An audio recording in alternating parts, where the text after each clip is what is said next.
Slovenska demokratska stranka danes skuša podati stališča glede vseh treh referendumov oziroma zakonov, o katerih se bo odločalo 5. junija. Najprej dovolite, da podam nekaj bistvenih točk, zakaj bomo na referendumu glasovali proti zakonu SPIZ-2, to se pravi v pokojninskem zakonu. Namreč, mi smo vedno govorili in gradili našo politiko na načelu socialnega dialoga, to se pravi, da se pomembne stvari uskladijo z vsemi akterji pomembnimi v Sloveniji, tudi s sindikati. Žal je bilo v tem mandatu to načelo prekršeno, čeprav v predvolilnem času zelo poudarjeno tudi s strani sedanje vladne koalicije in mi smo zelo dobro poročili tudi mnenja sindikatov, tako da podpiramo sindikat v tej referendumski pobudi. Namreč sedanji pokojninski sistem, kot je načrtovan, postaja še bolj nepregleden, nestimulativen in nepravičen. Najprej glede preglednosti, ker je tako nepregleden, seveda se lahko tisti, ki zagovarjajo SPIZ-2, zatekajo k zavajajočim trditvam. In najprej je treba odgovoriti na te zavajajoče trditve in sicer zelo znana je tista, da če ne bo pokojninski zakon sprejet, bo treba drastične ukrepe sprejeti. Najprej se bo tudi fond socialne pomoči moral zmanjšati za 300 milijonov, zamrznili bomo plače in pokojnine in podobno. No, mimogrede, pokojnine so že zamrznjene, mi smo sprejeli zakon o interventnih ukrepih, praktično s tem zamrznili za letos in za naslednje leto plače in pokojnine. Potem smo na zadnji seji državnega zbora aprila letos slišali kar nekajkrat ponovljeno trditev predsednika vlade, da je pokojninska reforma, on imenuje to še vedno reforma, najkratkoročnejši in najučinkovitejši protikrizni ukrep. No, istočasno, 14. aprila, torej prejšnji mesec, je vlada sprejela nacionalni reformni program, v katerem je ugotovila, da če bi bil zakon o pokojninah tak, kot je predlagan oziroma kot je sedaj na referendumu sprejet, bi prihranili, reci in piši, 0,1% bruto družbenega proizvoda. Glede na to, da je bruto družbeni proizvod v Sloveniji tam nekje 37 milijard, pomeni prihranek 37 milijonov evrov. To pa še ni 300 milijonov. Tudi je to bistveno manj kot pa zadolžitev v letošnjem letu, ki bo preko 2 milijarde nova zadolžitev. Govori se tudi, da bi s tem, če ne bo pokojninska reforma sprejeta, bistveno padla boniteta za tuje kredite. No, mislim, da nič hudega, če bi se nekoliko kreditna želja Slovenije upočasnila, da bi pa mi še naprej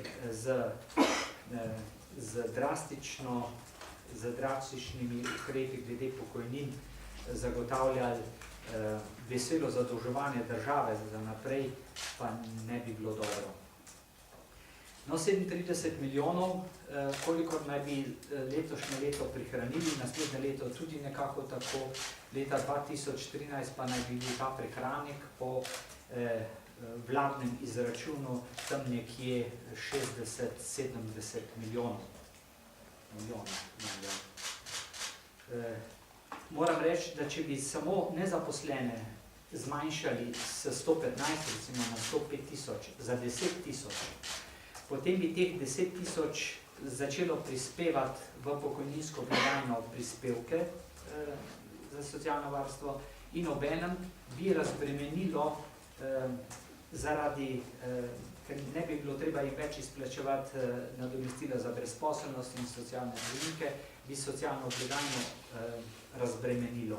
Če bi upoštevali, da bi teh 10 tisoč imeli podpovprečno plačo, recimo 1000 evrov bruto, potem bi vsak od teh prišparal 250 evrov bi prispevkov dal novih v pokojninsko blagajno in 250 evrov manj nadomestila in socialne pomoči prejel, pomeni 500 evrov na mesec, pri 10 tisoč je to 60 milijonov na leto. 60 milijonov na leto. Zaradi tega mi govorimo vedno o novem spodbujanju gospodarstva in bi teh 37 milijonov z levo roko razrešili. Z dvigovanjem starostne meje 6 mesecev na leto, pa seveda je treba računati več predčasnih upokojitev, kar pomeni za vsako predčasno upokojitev 3,6% nižjo, trajno nižjo pokojnino za posameznika. Že sedaj pa imamo 380 tisoč starostnih upokojencev in 200 tisoč ostalih upokojencev.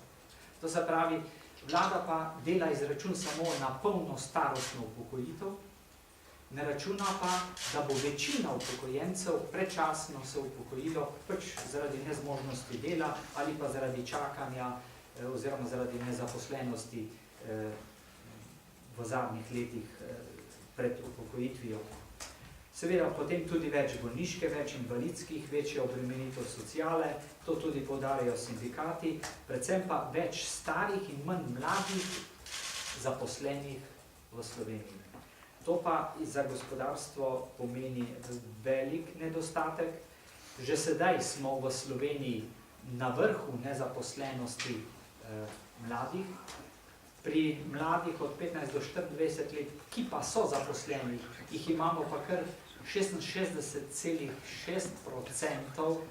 ki so zaposleni za določen čas, od danes na jutri.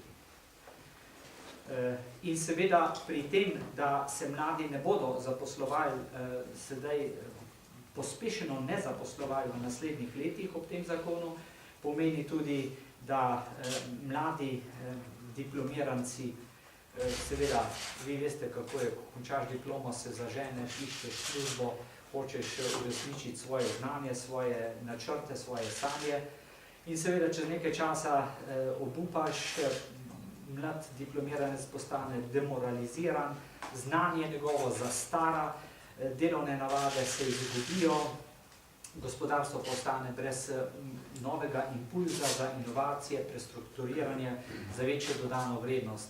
Mi pa smo govorili, samo in predvsem večja dodana vrednost bi pomenila pomemben priliv v pokojninsko blagajno.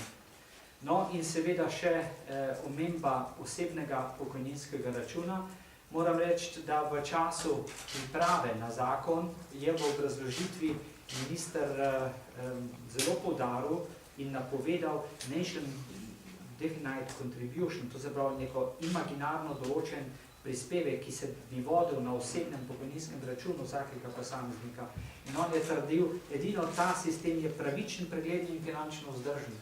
In mi smo, moram reči, z velikim upanjem, da resnično bomo šli v reformo, ne samo v kozmetiko nekaterih določb glede pokojninske dobe pa starostne meje, ampak resnično v reformo. In to bi bila resnična reforma.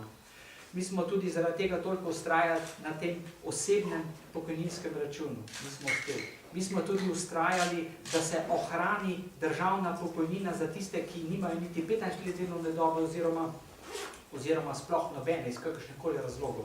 To je bilo tistih 180 evrov na mesec. Zakaj? Naredili smo simulacijo osebnega računa, kjer smo upoštevali, da od vseh prispevkov, ki pridejo na račun obdavčitve vseh prispevkov oziroma dohodkov, brez intervencije proračuna države, se razdeli vsem sedaj živečim upokojencem. Po načelu, vsakemu, nismo rekli 180 evrov, 183, ampak 200 evrov. Vse ostalo, kar ostane v pokojninsko blagajno, se pa deli vsakemu v 100% proporcu z vložki, z prispevki, ki jih je nabral vsa ta leta. Kaj to pomeni? To pomeni, da bi bila povsem jasna slika, 200 evrov vsak dobi ne glede na delovno dobo, ne glede na prispevke, vse ostalo pa samo v doslednem razmerju s prispevki. Delovna doba ne bi bila več potrebna. Ne bi več se mučili z delovno dobo. Drugo, kar je, vsak bi vedel, kaj pomeni to, če še ostane naprej v delovnem razmerju. In če bi uvedli postopek, kot ga imajo ponekod, po določeni starosti, mi smo vzeli račun 60 let, začneš dobivati osnovno 200 evrov na mesec, ostalo pa, ko končaš, ko se resnično upokojiš. To bi bilo izredno stimulativno za vztrajanje v delovnem razmerju, kdor pač lahko. Obenem bi tisti, ki so breme delodajalcev, bi že pri 60 letu starosti sprostili delovna mesta, gospodarstvo bi lažje zamenjalo, tudi z tako neagresivno odpovedjo bi svojo kadrovsko zasedbo in pa povpraševanje bi se sprostilo. Vsekakor solidarni del pokojnine 200 evrov, ekonomski del, odvisno od prispevkov, naredili smo simulacijo. In vam povem, simulacija brez proračunskih dodatkov je enaka, skorajda do evra, enaka, kot je optimističen izračun vlade, kako bo po sprejetju reforme. Tako da nam je sicer žal, da do reforme ni prišlo, samo s to kozmetiko se ne strinjamo, tudi z napovedjo, da bomo pa potem, če bo zakon sprejet, bomo vendarle šli še v neko dodatno kozmetiko. Pokojninski zakon se ne more vsak let spreminjati, ne more, to so dolgoročne stvari. Zato bomo seveda glasovali proti oziroma skušali zavrniti ta nesmiselni zakon.